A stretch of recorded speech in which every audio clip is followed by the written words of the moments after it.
Hi, welcome to another edition of Only in Illinois, your weekly video recap from Reboot, Illinois. I'm Madeleine Doubek here with Matt Dietrich, and this week we want to talk about some building momentum in the Yes for Independent Maps campaign. Who joined the crowd this week?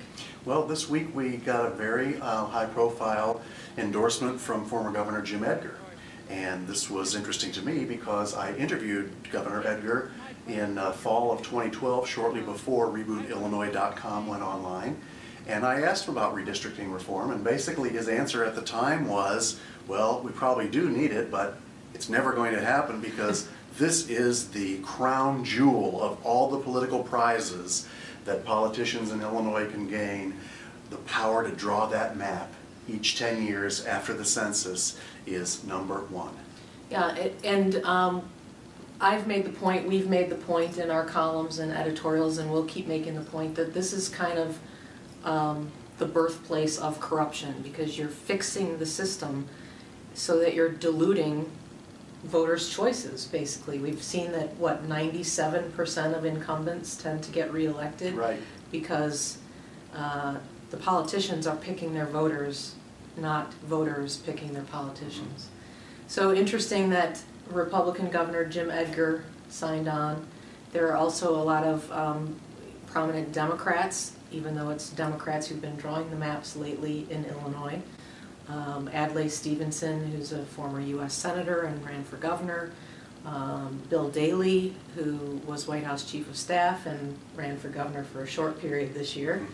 Alexi Janulius, who ran for treasurer in U.S., or was treasurer, ran for U.S. Senate. So there's definitely lots of people starting to join this movement and try to fix this system, but they have a pretty Herculean road ahead of them. Right, they have to gather minimum 300,000 signatures of registered voters, which then have to be verified and can be challenged with the Illinois Board of Elections, just like in a political candidacy when other candidates challenge the nominating petitions of their opponent, and you need to have a whole lot of signatures above the minimum.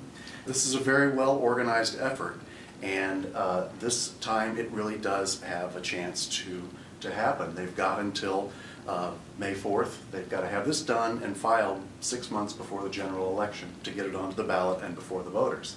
And Reboot Illinois is hoping that they succeed. Absolutely. It doesn't matter whether it's Republicans drawing the maps or Democrats drawing the maps. We need a more independent process, and we've endorsed that, and we hope you will find a petition, sign it if you haven't. You can check out our website at RebootIllinois.com/fair districts. Fill in your information. We will forward it to the Yes for Independent Maps group, and they'll be back in touch with you. And this is the biggest reform that there is, and it's very, very easy to do your part with just a signature. That's it for this week. Thanks for joining us. We'll see you again on the next edition of Only in Illinois.